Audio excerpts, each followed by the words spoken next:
नमस्कार दोस्तों, स्वागत है सभी का सोनी एजुकेशन ऑनलाइन प्लेटफॉर्म पर। दोस्तों, पॉलिटी विषय में विभिन्न जो आयोग थे उसकी श्रृंखला चल रही थी, उसमें आज हम अंतिम पड़ाव में पहुंच चुके हैं। उसके अंतर्गत हम आज पढ़ेंगे राज्य सूचना आयोग। राज्य सूचना आयोग। तो राज्य सूचना आयोग के संदर्भ में इसको अंग्रेजी में SIC के नाम से, स्टेट इंफॉर्मेशन कमीशन, SIC के रूप में जाना जाता है, राज्य सूचना आयोग। तो राज्य सूचना आयोग दोस्तों कैसा आयोग है? एक सांविधिक आयोग है। कैसा आयोग है? सांविधिक आयोग। सांविधिक आयोग है राज्य सूचना आयोग। जिस प्रकार से केंद्रीय सूचना आयोग था उसी प्रकार से राज्य सूचना आयोग भी एक सांविधिक आयोग है। अब देखिए, RTI एक्ट, सूचना का अधिकार अधिनियम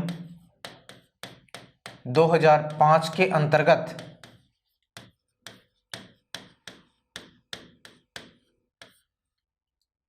राज्य सूचना आयोग के गठन का प्रावधान। राज्य सूचना आयोग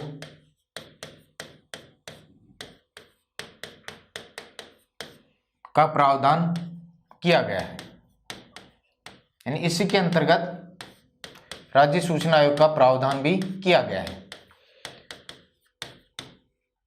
RTI एक्ट 2005 के अंतर्गत राज्य सूचना आयोग के गठन का प्रावधान किया गया है और इसके द्वारा ही, इस एक्ट के द्वारा ही राजस्थान राज्य सूचना आयोग का गठन कब किया गया था? राजस्थान राज्य सूचना आयोग का गठन या सूचना आयोग की स्थापना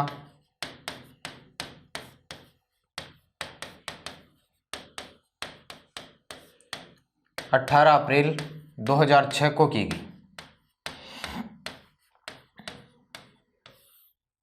कब हुई? 18 अप्रैल 2006 को हुई थी। यानी राजस्थान का राज्य सूचना आयोग कब अस्तित्व में आया भाई? 18 अप्रैल 2006 के अंतर्गत। ये राजस्थान राज्य सूचना आयोग कब अस्तित्व में आया, कब स्थापित हुआ? 18 अप्रैल 2006 को।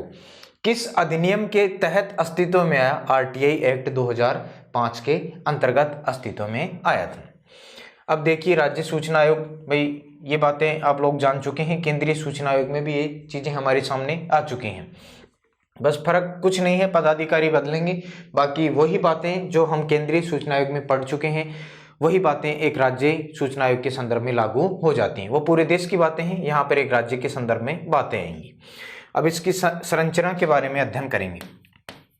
संरचना, राज्य सूचना आयोग की संरचना किस प्रकार की? एक मुख्य सूचना आयुक्त, एक मुख्य सूचना आयुक्त होता है और इसके अलावा 10 अन्य आयुक्त होते हैं। 10 अन्य सूचना आयुक्त होते हैं। 10 अन्य सूचना आयुक्त।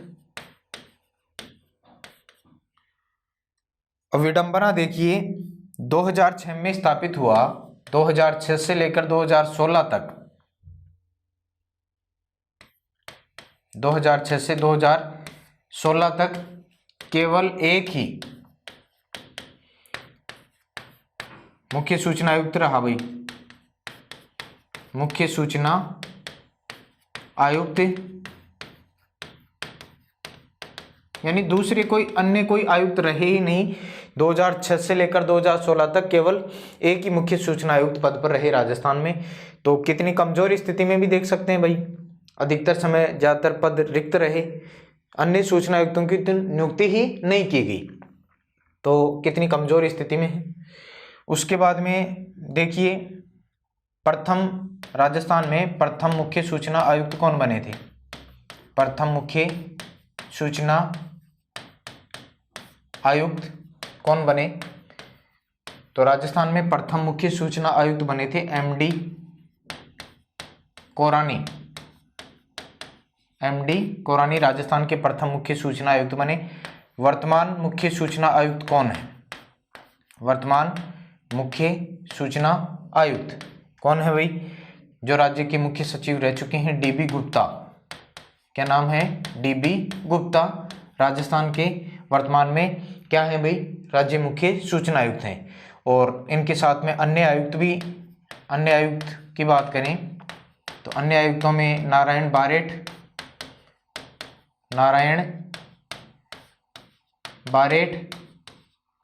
और शीतल धनखड़।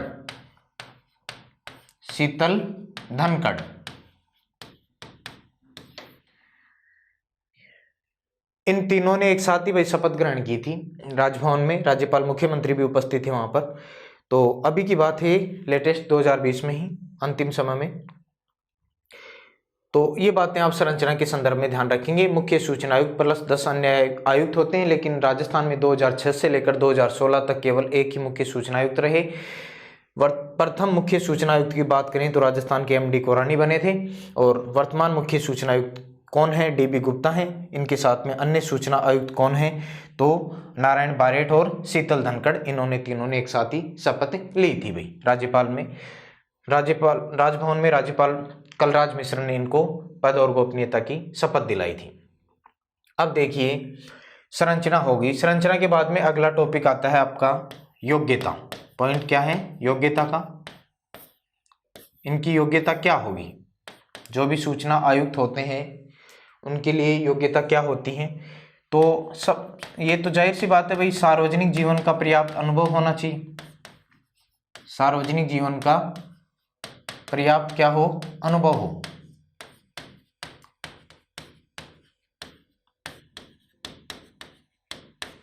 सार्वजनिक जीवन का पर्याप्त अनुभव होना चाहिए। इसके अलावा इंपॉर्टेंट बातें ये हैं कि विधि प्रशासन,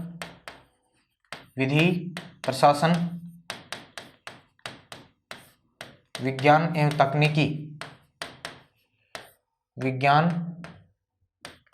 एवं तकनीकी, समाज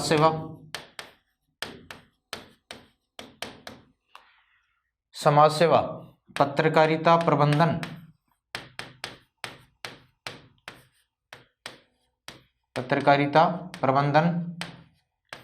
और जनसंचार, मास कम्युनिकेशन के विशेषज्ञ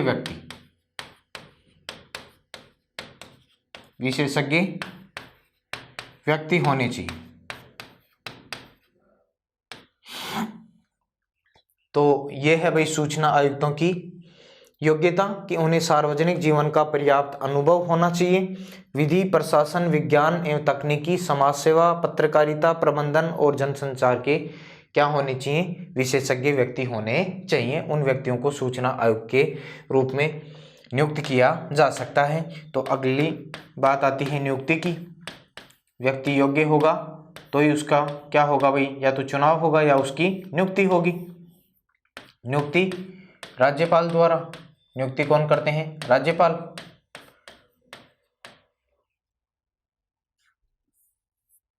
राज्यपाल द्वारा। लेकिन राज्यपाल यहाँ पर कॉलेजियम की सिफारिश के अनुसार कार्य करेंगे। कॉलेजियम या समिति, कॉलेजियम या समिति की सिफारिश पर,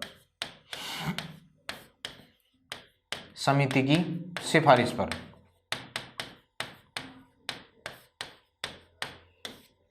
और इस कॉलेजियम का अध्यक्ष कौन होता है? तो अध्यक्ष होता है, राज्य की बात हो रही है तो राज्य में भाई मुख्यमंत्री। राज्य में कौन होंगे? अध्यक्ष कॉलेजियम के? मुख्यमंत्री। और विधानसभा में विपक्ष का नेता इस कॉलेजियम में सदस्य होगा। विधानसभा में विपक्ष का नेता।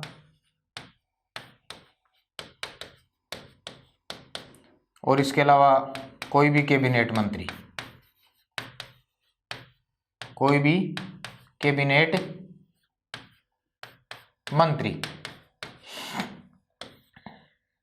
इस कॉलेजियम की सिफारिश के आधार पर राज्यपाल क्या करते हैं भाई? नियुक्ति करते हैं। किसकी? सूचना आयुक्तों की। तो नियुक्ति हो गई राज्यपाल द्वारा कॉलेजियम या समिति की सिफारिश पर। कॉलेजियम या समिति का अध्यक्ष कौन होता है? मुख्यमंत्री। और इसमें साथ में 2 अन्य सदस्य होते हैं, विधानसभा में विपक्ष का नेता कोई भी कैबिनेट मंत्री। और कॉलेजियम में अगर कोई पद रिक्त भी हो तो उससे कोई फर्क नहीं पड़ता है भाई, ठीक है। एक व्यक्ति भी रहेगा तो भी कॉलेजियम यहाँ पर मान्य होगा। नियुक्ति हो गई। नियुक्ति के बाद में कितने समय तक पद पर रखना है, कार्यकाल। कार्यकाल तो भाई पहले क्या व्यवस्था थी, यही थी 5 वर्ष या 65 वर्ष। 5 वर्ष या 65 वर्ष की आयु जो भी पहले हो, जो भी पहले हो, यानी कोई व्यक्ति अगर पद धारण कर रहा है तो 5 वर्ष कार्य कर सकता है, या अगर उसकी आयु 65 वर्ष हो जाती है तो दोनों में से कोई भी पहले हो उसका कार्यकाल पूरा हो जाएगा, सेवानिवृत्त हो जाएगा। और सेवानिवृत्ति के बाद में पुनर्नियुक्ति के पात्र नहीं, पुनर्नियुक्ति के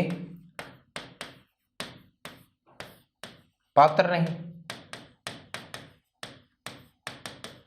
लेकिन जो सूचना आयुक्त हैं, सूचना आयुक्त, मुख्य सूचना आयुक्त बनाए जा सकते हैं, मुख्य सूचना आयुक्त बनाए जा सकते हैं।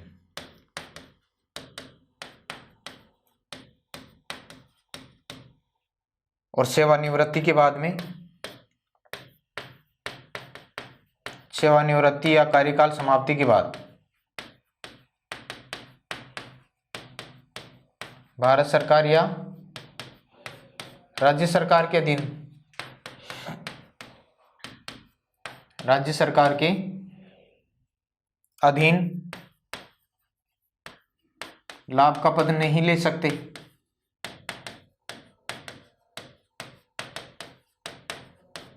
ये व्यवस्था, ठीक है, ये व्यवस्था तो बनी रही, लेकिन वर्तमान में इसमें भाई 5 वर्ष वाले में संशोधन कर दिया गया। आरटीआई एक्ट 2005 में संशोधन किया, कब, 2019 में। और इसमें जो कार्यकाल के संदर्भ में जो बात है वो ये निर्धारित कर दी कि केंद्र सरकार द्वारा निर्धारित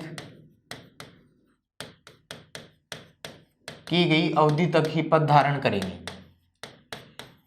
निर्धारित की गई अवधि तक ही पद धारण करेंगे। तो इस संदर्भ में ये 3 वर्ष केंद्र सरकार ने अवधारित किया है कि चाहे वो राज्य सूचना आयुक्त हो या केंद्रीय सूचना आयुक्त हो, 3 वर्ष तक पद पर रहेंगे। तो ये केवल ये चीज ही आपको थोड़ा सा बदलाव करना है। 5 वर्ष के स्थान पर कितना याद कर लेंगे, 3 वर्ष याद कर लेंगे। केंद्र सरकार जितनी अवधारित करे उस अवधि तक ही पद धारण करेंगे, बाकी और कोई व्यवस्था में बदलाव नहीं है। ये संशोधन 2019 में किया गया है। ये कार्यकाल हो गया। कार्यकाल के बाद में भाई इनका दर्जा, तो बात करें दर्जा की, तो दर्जा केंद्र सरकार जो निर्धारित करेगी वही दर्जा होगा, केंद्र सरकार द्वारा निर्धारण होगा। किसके समान इसका दर्जा होगा, केंद्र सरकार निर्धारण करेगी। पहले क्या था, ये तो व्यवस्था कर दी गई का भाई 2019 में, आरटीआई एक्ट में संशोधन किया गया 2019 में, उसके आधार पर निर्धारित किया गया। लेकिन पहले क्या व्यवस्था थी, पहले मुख्य सूचना आयुक्त, मुख्य सूचना, ये राज्य की बात हो रही है भाई, राज्य मुख्य सूचना आयुक्त का दर्जा राज्य मुख्य निर्वाचन आयुक्त, मुख्य निर्वाचन आयुक्त के बराबर था, आयुक्त के समान था, आयुक्त के समान। और अन्य सूचना आयुक्तों का, अन्य सूचना आयुक्तों का दर्जा राज्य के मुख्य सचिव के बराबर, राज्य के मुख्य सचिव के बराबर। पहले ये व्यवस्था थी, वर्तमान में तय कर दिया केंद्र सरकार जो निर्धारित करेगी वो इनका दर्जा होगा। पहले राज्य मुख्य सूचना आयुक्त का दर्जा राज्य के मुख्य निर्वाचन आयुक्त के समान होता था, और जिस प्रकार से दर्जा होगा वेतन भी उसी प्रकार से मिलता था भाई। अन्य सूचना आयुक्तों का दर्जा राज्य के मुख्य सचिव के समान था। अब इनके वेतन भत्तों की बात करें तो वेतन भत्ते भी कौन निर्धारित करेंगे? वेतन भत्ते, सेवा शर्तें, वेतन भत्ते और सेवा शर्तें केंद्र सरकार द्वारा केंद्र सरकार निर्धारित करेगी। ये भी 2019 में व्यवस्था की गई, केंद्र सरकार निर्धारित करेगी।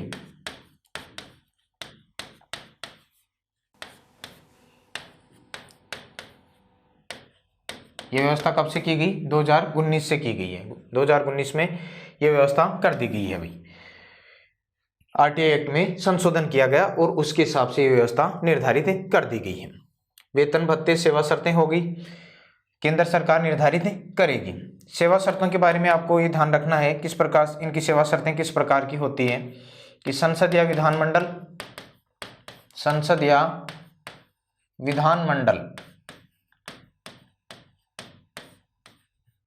के अधीन संसद या विधानमंडल का सदस्य नहीं हो,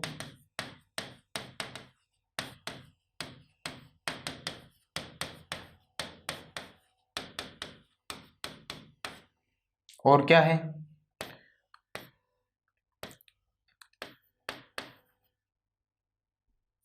किसी राजनीतिक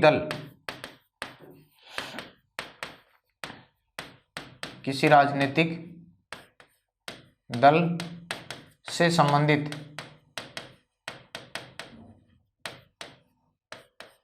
लाभ के पद पर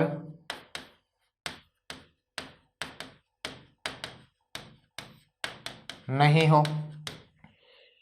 और एक व्यवस्था ये भी ध्यान रख लें भाई, कोई लाभ का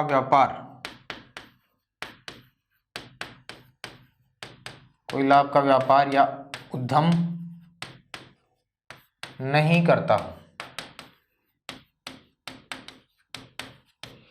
तो ये सेवा शर्तों के अंतर्गत ये बातें ध्यान में रख लेंगे भी। पहले इस प्रकार की सेवा शर्तें निर्धारित कर रखी थी, संसद विधानमंडल का सदस्य नहीं होना चाहिए, तो आज भी यही सेवा शर्तें निर्धारित रहेंगी भी। किसी राजनीतिक दल से संबंधित लाभ के पद पर नहीं होना चाहिए और कोई लाभ का व्यापार या उद्यम नहीं करता हो।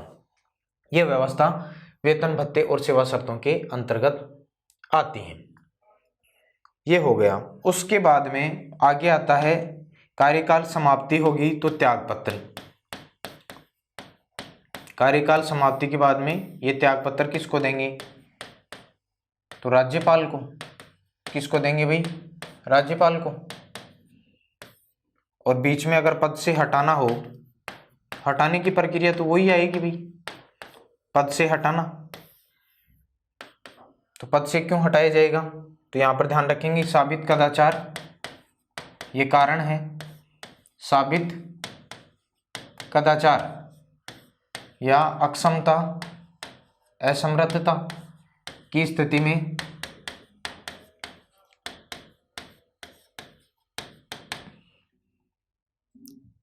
राष्ट्रपति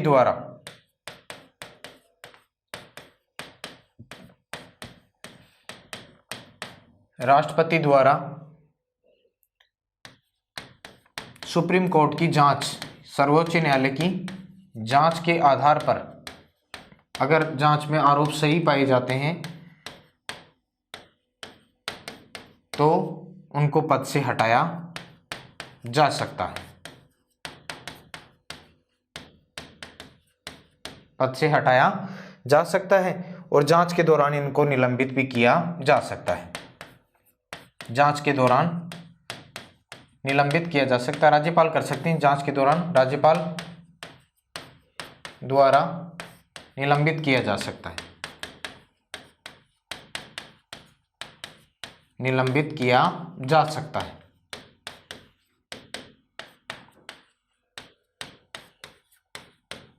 जांच के दौरान राज्यपाल के द्वारा इनको क्या किया जा सकता है भाई, निलंबित किया जा सकता है। तो ये कुछ प्रमुख बातें हैं इसके संदर्भ में। पद से हटाने के संदर्भ में साबित कदाचार या अक्षमता की स्थिति में राष्ट्रपति द्वारा सर्वोच्च न्यायालय से जांच करवाई जाएगी। जांच में जो आरोप लगाए गए हैं अगर वो आरोप सही होते हैं तो इनको पद से हटाया जा सकता है। जांच के दौरान राज्यपाल इनको निलंबित कर सकते हैं। बात करें प्रतिवेदन की, तो राज्य सूचना आयोग अपना वार्षिक प्रतिवेदन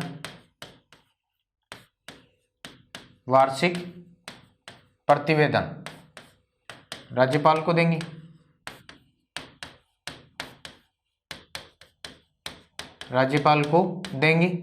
और फिर राज्यपाल क्या करते हैं भाई, राज्य विधानमंडल के समक्ष या राज्य विधानसभा के समक्ष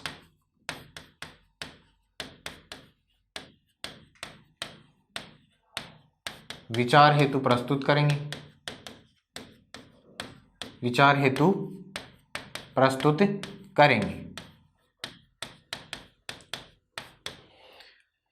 ये बात है। वार्षिक प्रतिवेदन राज्यपाल को देते हैं, राज्यपाल उस प्रतिवेदन को राज्य विधानसभा के समक्ष विचार करने के लिए रखते हैं, उसके ऊपर विचार किया जाता है। ये हो गया प्रतिवेदन। उसके बाद में आता है कार्य।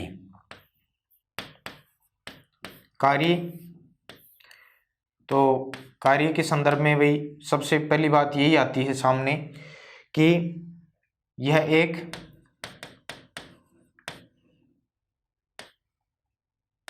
प्राधिकार युक्त स्वतंत्र निकाय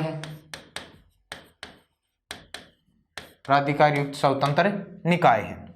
इसके अलावा और क्या बात है, क्या कार्य करता है राज्य सूचना आयोग? अपीलीय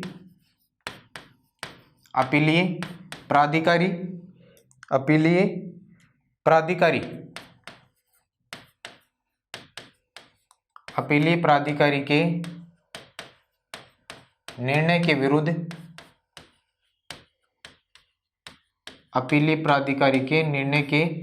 विरुद्ध की गई अपील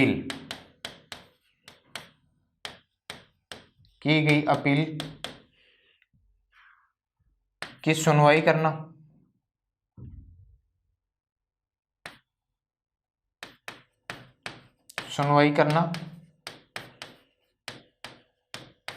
और उसका निराकरण करना।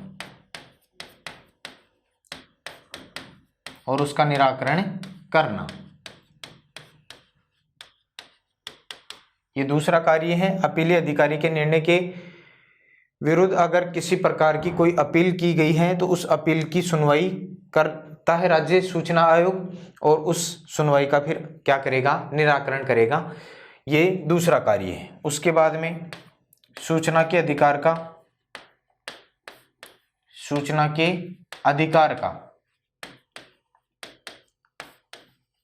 प्रचार प्रसार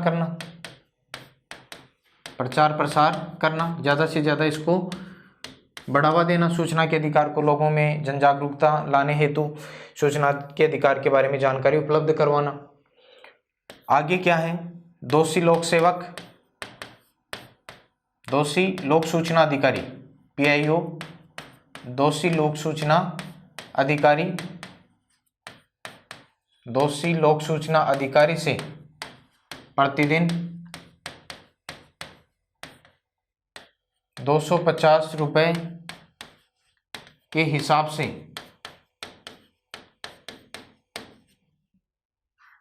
अधिकतम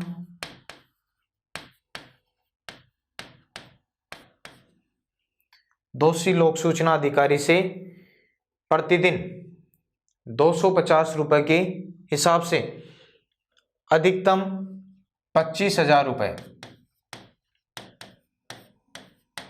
25,000 रुपये जुर्माना लगाना। इसके अलावा और क्या कार्य हैं, तो ये हैं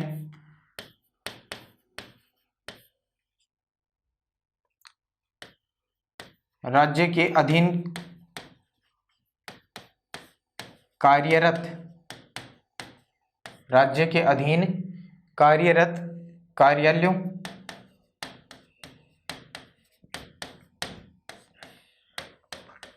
वित्तीय संस्थानों, वित्तीय संस्थानों तथा सार्वजनिक क्षेत्र के उपक्रमों,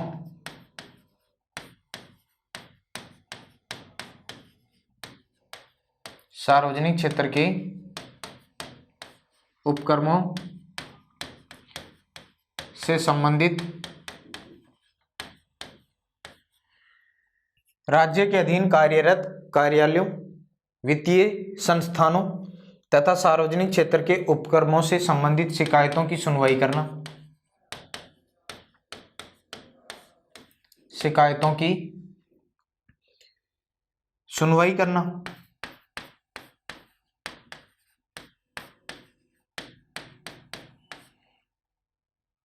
इसके अलावा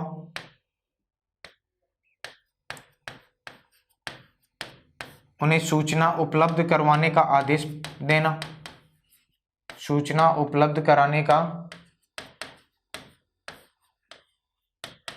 आदेश देना, ये एक प्रमुख कार्य है भाई। तो इस प्रकार से आप ये कार्य भी ध्यान रखेंगे। राज्य के अधीन जो भी कार्यालय कार्यरत, राज्य के अधीन जो भी काम करने वाले कार्यालय हैं उनकी बात कर लें, राज्य के अधीन काम करने वाले जो भी वित्तीय संस्थान हैं उनके, राज्य के जो भी सार्वजनिक यानी जो सरकारी उपक्रम हैं उनसे संबंधित शिकायतों की सुनवाई करने का काम राज्य सूचना आयोग करेगा और उन्हें सूचना उपलब्ध करवाने का आदेश देगा कि आप इस संदर्भ में सूचना उपलब्ध करवाएं। उसके बाद में इसकी शक्तियां क्या हैं? शक्तियां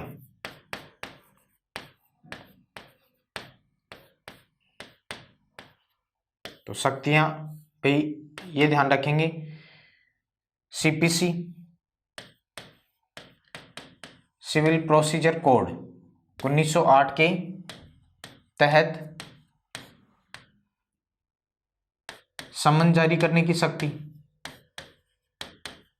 समन जारी करने की शक्ति है।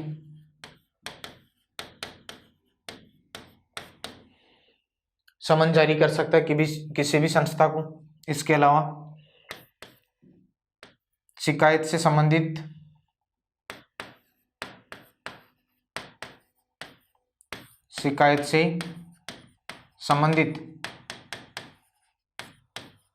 दस्तावेज प्राप्त करने की शक्ति,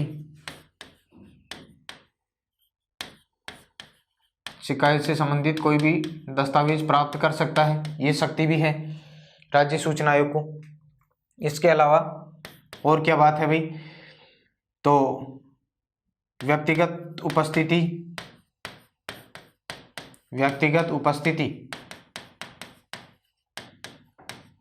हेतु कह सकता है, दस्तावेज के साथ में या व्यक्तिगत उपस्थिति के लिए भी राज्य सूचना आयोग कह सकता है। और इसके अलावा शपथ पत्र पर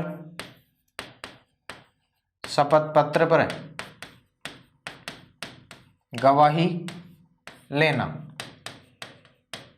शपथ पत्र पर गवाही लेने का कार्य, शपथ पत्र पर गवाही लेने का कार्य और गवाही से संबंधित गवाही की audio video recording, audio video recording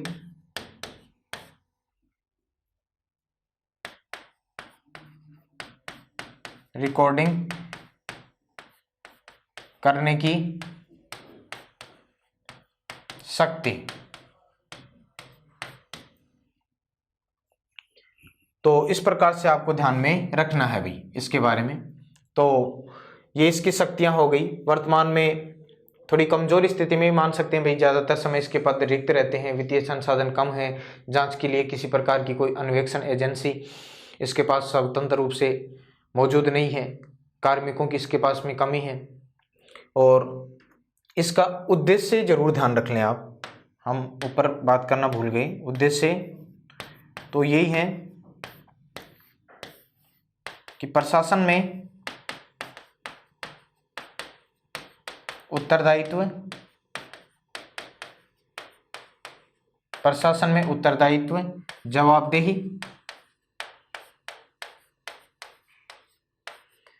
पारदर्शिता तथा सहभागिता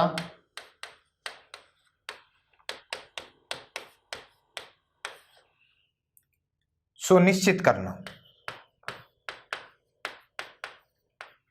सुनिश्चित करना। प्रशासन में उत्तरदायित्व, जवाबदेही तय करना, प्रशासन के कामकाज कार्यकरण में किसी भी लोक अधिकारी, कोई भी लोक सेवक के कार्यकरण में पारदर्शिता और सहभागिता सुनिश्चित करने का कार्य करता है राज्य सूचना आयोग।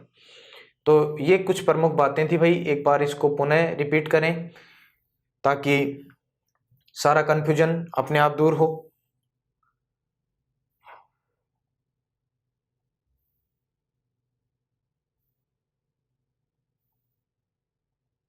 राज्य सूचना आयोग की बात कर रहे हैं हम। स्टेट इंफॉर्मेशन कमीशन SIC कैसा आयोग है?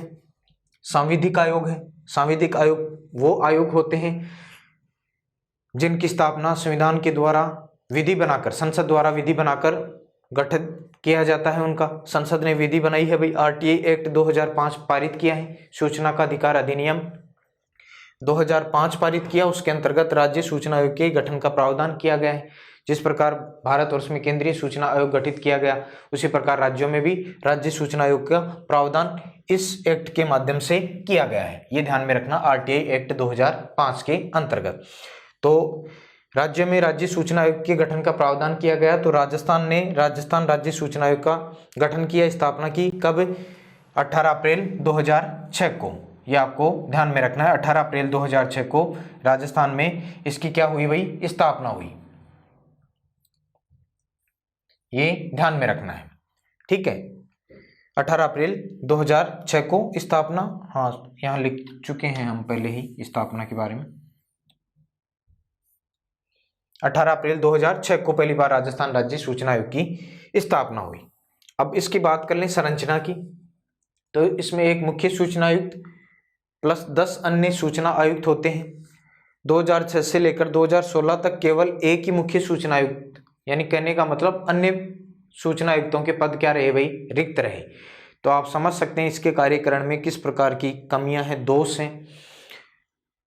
अकेला मुख्य सूचना आयुक्त किस प्रकार से कार्यकरण की जांच कर सकता है, सुनवाई कर सकता है। मुख्य सूचना आयुक्त भारत के राजस्थान के प्रथम मुख्य सूचना आयुक्त कौन बने? MD कोरानी बने थे। वर्तमान मुख्य सूचना आयुक्त कौन है भाई? DB गुप्ता है, हाल ही में नियुक्ति हुई है इनकी। और इनके साथ में नारायण बारेठ और शीतल धनखड़ की भी नियुक्ति हुई है, इन्होंने साथ में ही शपथ ग्रहण की है।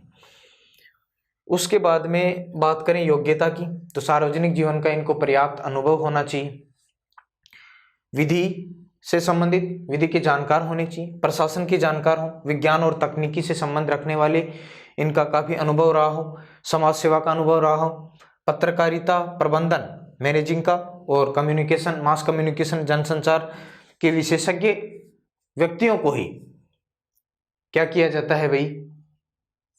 सूचना आयुक्तों के पद पर नियुक्त किया जाता है। उसके बाद में आगे बात आती है नियुक्ति की। नियुक्ति कौन करता है? राज्यपाल करता है। तो राज्यपाल इसके लिए एक कॉलेजियम यानी एक समिति होती है, उस समिति की सिफारिश पर निर्भर करता है राज्यपाल किसकी नियुक्ति करेंगे, ये कॉलेजियम तय करता है, ठीक है। तो इस कॉलेजियम के अध्यक्ष मुख्यमंत्री होते हैं, सदस्य विधानसभा में विपक्ष के नेता और कोई भी कैबिनेट मंत्री इसमें सदस्य होता है। और मान लीजिए कॉलेजियम में कोई पद रिक्त है तो उसका भी कोई प्रभाव नहीं पड़ता है। अकेले कॉलेजियम के अध्यक्ष मान लीजिए मुख्यमंत्री हैं, वो कॉलेजियम में सिफारिश करेंगे तो भी वो क्या होगा? मान्य होगा। तो इस प्रकार से क्या होती है भाई? नियुक्ति होती है सूचना आयुक्तों की। उसके बाद में कार्यकाल की बात करें तो पहले भाई कार्यकाल 5 वर्ष या 65 वर्ष के जो भी पहले हो निर्धारित कर रखा था, वर्ष 2019 में इसमें संशोधन किया गया और संशोधन के अंतर्गत निर्धारित कर दिया गया कि केंद्र सरकार जो निर्धारित करेगी उस अवधि तक ही सूचना आयुक्त, चाहे वो केंद्रीय सूचना आयुक्त हो चाहे वो राज्य सूचना आयुक्त हो, वो पद धारण करेंगे। और अब कितना निर्धारित किया है भाई, 3 वर्ष निर्धारित किया है, 3 वर्ष तक पद पर रहेंगे, पुनर्नियुक्ति के पात्र नहीं होते हैं। सूचना आयुक्त मुख्य सूचना आयुक्त बनाए जा सकते हैं। सेवानिवृत्ति के बाद भारत सरकार या राज्य सरकार के अधीन कोई लाभ का पद नहीं ले सकते हैं, फिर भी लेते हैं भाई, दुरुपयोग होता है इन चीज़ों का, जो लिखा है इन चीज़ों का बड़े स्तर पर क्या होता है, दुरुपयोग होता है, लेकिन हमें पढ़ना है, उससे आगे की बातें हमारे ध्यान में केवल रहनी चाहिए, बाकी रखनी नहीं है।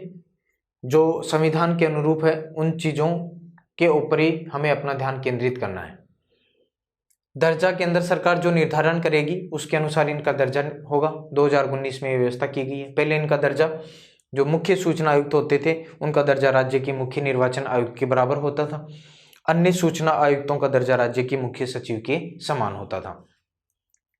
वेतन भत्ते और सेवा शर्तें जो केंद्र सरकार निर्धारित करेगी, यानी केंद्र सरकार केंद्रीय सूचना आयुक्तों का और राज्य सूचना आयुक्तों का दर्जा, वेतन भत्ते, सेवा शर्तें क्या करेगी भाई, निर्धारित करेगी। ये व्यवस्था 2019 से की गई है। सेवा शर्तें क्या होती हैं, संसद विधानमंडल का सदस्य नहीं होना चाहिए, अगर वो है तो राज्य सूचना आयुक्त नहीं बनाया जा सकता है या केंद्रीय सूचना आयुक्त नहीं बनाया जा सकता है। केंद्रीय किसी भी राजनीतिक दल से संबंधित लाभ के पद पर नहीं होना चाहिए। राजनीतिक दल से जुड़ा हुआ कोई भी अगर पद है लाभ का, अगर वो पद है तो वो धारण नहीं करता हूँ। कोई भी ऐसा व्यक्ति जो लाभ का व्यापार या उद्यम करता है वो इसमें शामिल नहीं होगा। तो लाभ का व्यापार या उद्यम नहीं करने वाला व्यक्ति यहाँ पर क्या होगा भाई, योग्य होगा। त्याग पत्र फिर कार्यकाल समाप्ति के बाद में या बीच में भी अपना कार्यकाल राज्यपाल को संबोधित करके दे सकते हैं। पद से हटाने की प्रक्रिया क्या है, साबित कदाचार या अक्षमता की स्थिति में पद से हटाया जाता है। इसके लिए राष्ट्रपति सर्वोच्च न्यायालय से जांच करवाते हैं। सर्वोच्च न्यायालय इनके ऊपर लगे गए आरोपों की जांच करता है। जांच में आरोप सही पाए जाते हैं तो राष्ट्रपति फिर इनको क्या कर सकता है भाई, हटा सकता है। लेकिन साथ में ये भी ध्यान रखें, जांच के दौरान राज्यपाल के द्वारा इनको निलंबित भी किया जा सकता है, ये बात है। उसके बाद में प्रतिवेदन, वार्षिक प्रतिवेदन किसको देते हैं, राज्यपाल को देंगे और राज्यपाल उसको राज्य विधानसभा में के सामने विचार हेतु प्रस्तुत करेंगे। राज्य विधानसभा उसके ऊपर विचार करेगी, उनके ऊपर जो बातें बताई गई हैं उनके ऊपर डिस्कशन होगा भाई। कार्य क्या है, तो राज्य सूचना आयुक्त, राज्य सूचना आयोग एक प्राधिकार, उच्च प्राधिकार युक्त स्वतंत्र निकाय है भाई। सूचना जुटाने का, शिकायतों की सुनवाई करने का अधिकार रखता है। अपीली प्राधिकारी के निर्णय के विरुद्ध की गई अपील, यानी पहले हम सूचना का अधिकार पढ़ चुके हैं, आरटीआई एक्ट 2005, उसकी विशेषताओं में मैंने बताया था कि निर्धारित अवधि में सूचना नहीं देने पर उसी संगठन में अपीली प्राधिकारी के समक्ष क्या की जाती है, अपील की जाती है और उसमें 90 दिन में मामले का निपटारा आवश्यक है। अपीली प्राधिकारी के निर्णय के विरुद्ध अपील केंद्रीय सूचना आयोग या राज्य सूचना आयोग में की जा सकती है। यह वही अपीलीय प्राधिकारी है, उसके निर्णय के विरुद्ध की गई अपील की सुनवाई करता है राज्य सूचना आयोग और उसका क्या करता है भाई, निराकरण करता है, उसका समाधान करता है। उसके बाद में सूचना के अधिकार का प्रचार प्रसार करना। वर्तमान समय में भाई आरटीआई, लोगों में जन जागरूकता का अभाव है। सूचना के अधिकार के बारे में लोगों को वर्तमान में भी काफ़ी ज़्यादा जो नॉलेज होना चाहिए, जो इनोवेशन होनी चाहिए, इसके बारे में नहीं है जानकारियाँ। तो सूचना के अधिकार को ज़्यादा से ज़्यादा लोगों तक पहुँचाने के लिए जन जागरूकता पैदा करने का कार्य करता है, उसका प्रचार प्रसार करता है राज्य सूचना आयोग।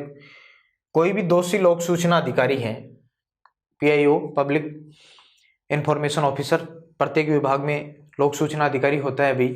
तो दोषी लोक सूचना अधिकारी से रोजाना 250 रुपये के हिसाब से अधिकतम 25,000 रुपये जुर्माना लगा सकता है या वसूल सकता है। यह अधिकार है राज्य सूचना आयोग को। उसके बाद में अगली बात क्या आती है, राज्य के अधीन कार्यरत कार्यालयों, यानी एक राज्य की सीमा के भीतर कोई भी कार्यालय हैं जिनके अंतर्गत राज्य के कार्यों का निष्पादन किया जाता है, तो उन कार्यालयों, वित्तीय संस्थानों यानी वित्त से जुड़े हुए जो भी संस्थान हैं उन संस्थानों की बात है, तथा सार्वजनिक क्षेत्र के उपक्रमों, राज्य की सीमा के भीतर राज्य के जो भी सरकारी उपक्रम हैं उनसे संबंधित कोई भी शिकायत है, उन शिकायतों की सुनवाई करने का अधिकार कौन रखता है भाई? राज्य सूचना आयोग रखता है। उसके बाद में सूचना उपलब्ध करवाने, यानी उन्हें सूचना उपलब्ध करवाने का आदेश देगा। उन्हें क्या कर सकता है? उन्हें कहेगा कि सूचनाएं उपलब्ध करवाएं। इस प्रकार का आदेश देने का कार्य भी राज्य सूचना आयोग कर सकता है। कोई भी किसी भी प्रकार की सूचना अगर चाहे राज्य सूचना आयोग तो इनको आदेश दे सकता है कि आप हमें इस प्रकार की सूचना उपलब्ध करवाएं। तो ये थे भाई राज्य सूचना आयोग के प्रमुख कार्य। इसके अलावा वो सारी बातें आ जाएंगी आरटीआई एक्ट 2005 के अंतर्गत, जो हम केंद्रीय सूचना आयोग में बात कर चुके हैं। कौन कौन सी बातें? राज्य की, यानी राज्य के किसी भी नागरिक को राज्य के सभी सरकारी संगठनों या पब्लिक अथॉरिटी जो लोक प्राधिकार है उससे सूचनाएं प्राप्त करने का अधिकार होगा।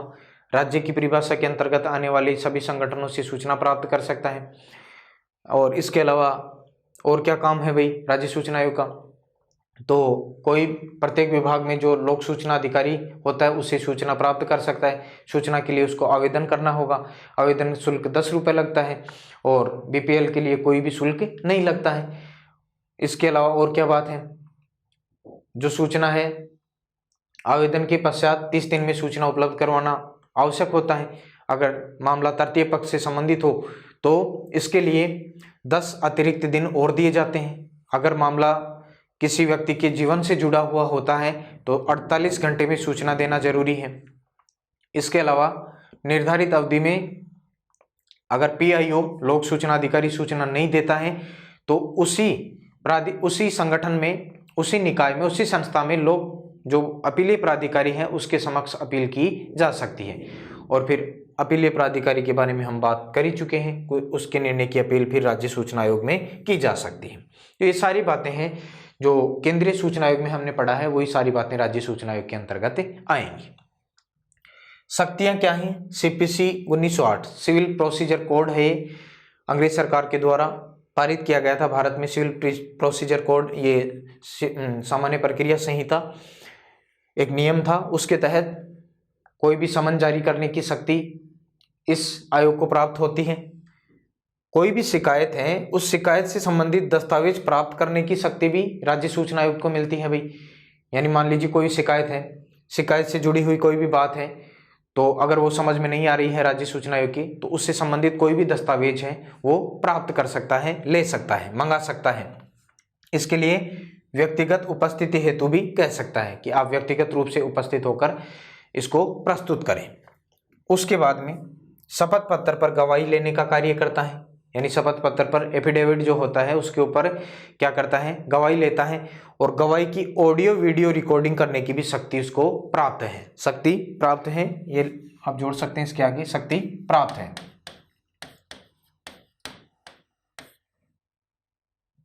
इस प्रकार से गवाही की ऑडियो वीडियो रिकॉर्डिंग करने की भी शक्ति इसको प्राप्त है राज्य सूचना आयोग को। तो ये थी इसकी प्रमुख शक्तियां।